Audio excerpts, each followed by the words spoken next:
भूतिया कहानी सुनने में रोचक तो होती हैं, लेकिन कुछ ऐसी कहानियां भी होती हैं जो हमें सीधे तौर पर प्रभावित करती हैं। ऐसी ही एक कहानी है अमावस्या।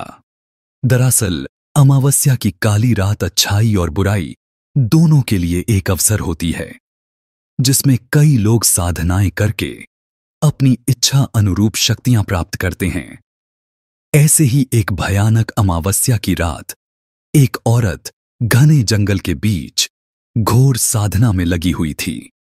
जंगल के चारों तरफ भेड़िया के चिल्लाने की आवाज आ रही थी, लेकिन बिना किसी से घबराए यह औरत अकेले मंत्रों के जाप के साथ आग जलाकर अपनी साधना कर रही थी।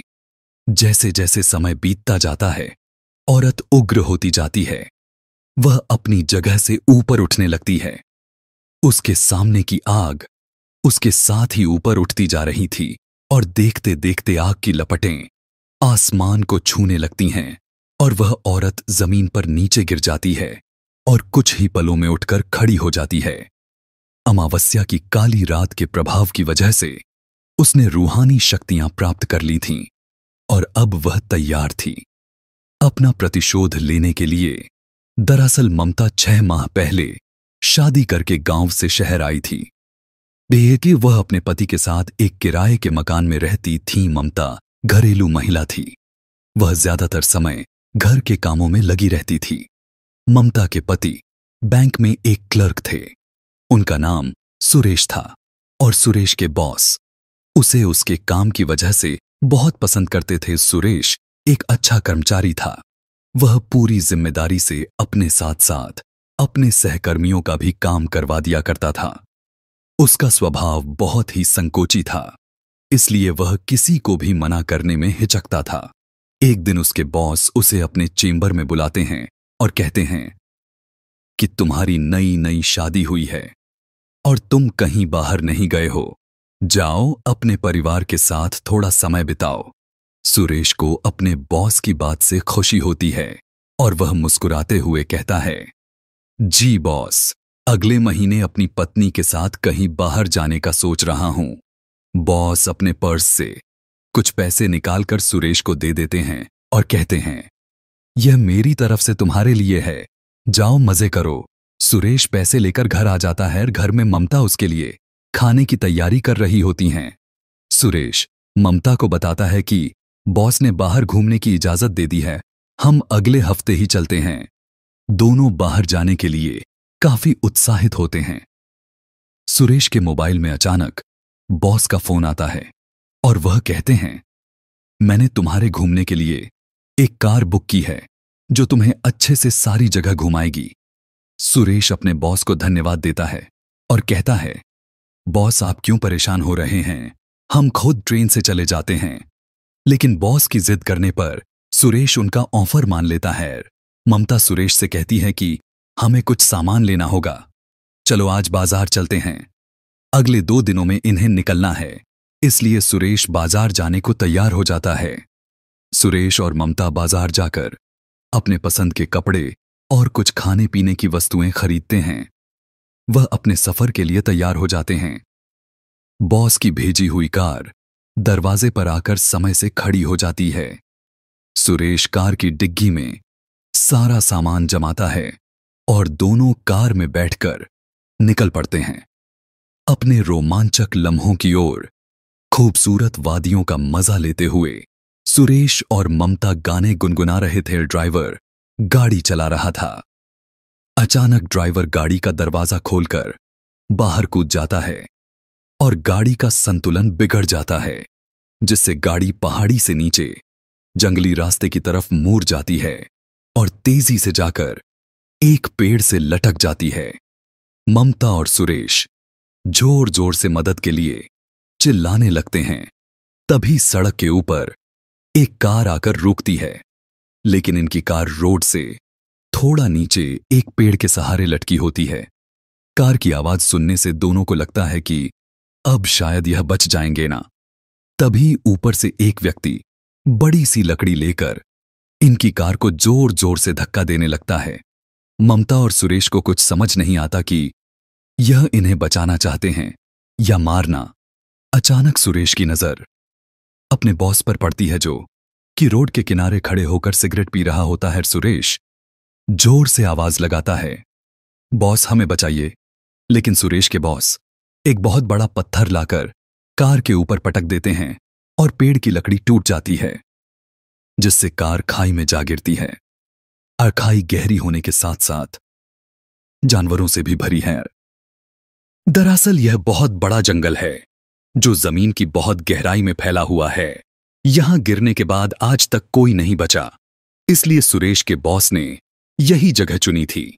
सुरेश की मौत के लिए सुरेश के बॉस उसे क्यों मारना चाहते थे, यह बात दोनों के लिए राज ही रह जाती है और गाड़ी खाई में समा जाती है। अगली सुबह अखबार में हादसे की खबर छपी होती है, लेकिन साथ ही करोड़ों रुपयों की हेरा फेरी का आरोप भी सुरेश के ऊपर लगा होता है। दरअसल सुरेश के बॉस ने ऐसे कई खातों से सुरेश के जरिए पैसे निकलवाए थे, जिन खातों में लंबे समय से कोई प्रतिक्रिया नहीं हुई, और बैंक की ऑडिट के दौरान पाया गया कि सुरेश के सिग्नेचर की मदद से यह काम हुआ है। लेकिन अब सुरेश दुनिया में ही नहीं है। वह नहीं कह सकता कि यह काम उसके बॉस ने उससे करवाया है। खैर, सुरेश और ममता की दुनिया उजड़ चुकी थी, लेकिन होनी को कुछ और ही मंजूर था। हादसे में सुरेश की मौत हो जाती है, लेकिन किस्मत से ममता की जान बच जाती है। खाई में गाड़ी गिरने के बाद ममता बेहोश हो चुकी थीं। तभी एक जंगली व्यक्ति की नजर इनकी कार पर पड़ती है और वह दोनों को कार से बाहर निकालता है। बसा है, सुरेश मर चुका होता है, लेकिन ममता की सांस चल रही होती है, इसीलिए वह उसके पति को वहीं छोड़कर ममता को अपने साथ अपने कबीले में ले जाता है। यह कबीला बहुत ही खूंखार वनवासियों का था, जो कि काली शक्तियों के स्वामी थे। वह ममता को अपनी औषधियों से कुछ ही दिनों में ठीक कर देते हैं। ममता उनकी भाषा समझने में असमर्थ होती है, लेकिन वह अपने इशारों से बातों को समझा पा रही थीं। वह सिर्फ इतना जानती थी कि उसके पति के बॉस ने ही उनकी जान ली है। अब वह बदला लेना चाहती थीं। उसे कोई रास्ता नजर नहीं आ रहा था। तय करती है कि इन्हीं के बीच में रहकर वह काली शक्तियां प्राप्त करेगी और अपने दुश्मन का सर्वनाश करेगी। और कहानी फिर से वहीं आ जाती है जहां से शुरू हुई थी। ममता घने जंगलों में काली शक्तियां प्राप्त कर चुकी थीं, और अब वह इतनी ताकतवर थी कि पलक झपकते ही वह किसी भी स्थान में पहुंच सकती थीं। उसके साथ भूतों का पूरा समूह चलता था। उसके एक इशारे पर किसी भी व्यक्ति को खाक में मिलाया जा सकता था। ममता एक मॉडर्न लड़की बनकर बॉस के दफ्तर पहुंच जाती है।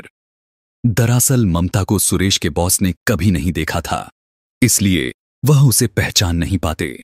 लेकिन अब वह कोई साधारण लड़की नहीं, बल्कि काली शक्तियों की महारानी थी। उसे काली शक्तियों की वजह से पता चल चुका था कि आखिर बॉस ने उसके पति को क्यों मारा। वह अपने पति को निर्दोष साबित करना चाहती थी और असली गुनहगार को सजा देना चाहती थी।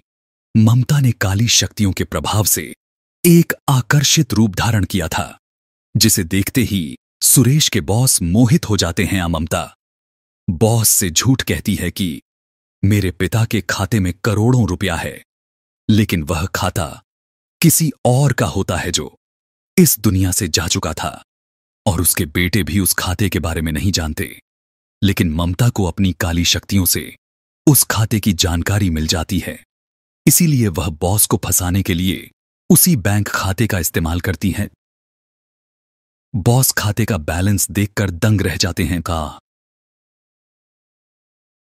उन्हें लगता है कि अब लंबा हाथ मारने का मौका मिला है। तभी बॉस कहते हैं, जी मैडम, यह तो बहुत आसान है, लेकिन इसके लिए 50% मुझे चाहिए। ममता तुरंत हाँ कर देती है।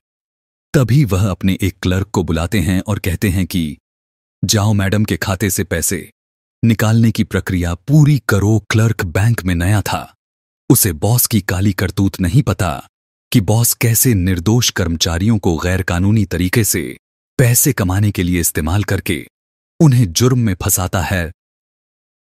क्लर्क बाहर चला जाता है।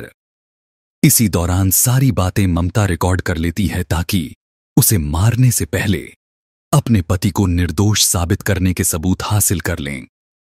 बॉस का आदेश पाते ही क्लर्क पैसा निकालने की प्रक्रिया प्रारंभ कर देता है और अब बॉस के चेंबर में खूनी खेल शुरू हो जाता है। खिड़की के कोने कोने से कांच के टुकड़े टूटकर बॉस के शरीर में घुस जाते हैं और वह दर्द से चीख रहा होता है। ममता भूतों की मदद से बॉस के शरीर के टुकड़े टुकड़े करवा देती है। यह सब इतनी जल्दी होता है कि किसी को संभलने का मौका नहीं मिलता और बैंक में उपस्थित लोगों में अफरा तफरी मच जाती है। बॉस के चैम्बर को खून से लाल देख सभी डर से कांपने लगते हैं। ममता ने अपना बदला ले लिया।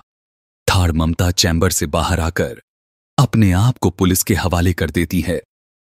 ममता इतनी शक्तिशाली ताकतों की मालिक थी, अगर वह चाहे तो उसे कोई हाथ भी नहीं लगा सकता था, लेकिन वह अपने पति को निर्दोष साबित करने के लिए आत्मसमर्पण कर देती है और सुरेश का केस दोबारा शुरू किया जाता है और कुछ ही महीनों में सुरेश निर्दोष साबित हो जाता है और पाया जाता है कि सुरेश के बॉस ने ही सारे अपराध किए थे और लंबे समय से वह ऐसी ही गतिविधियां करता चला आ रहा था।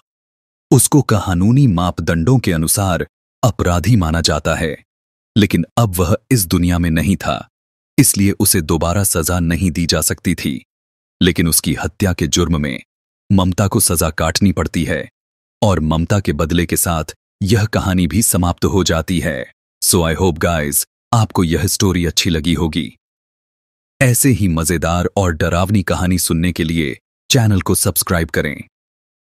मिलते हैं अगली वीडियो में।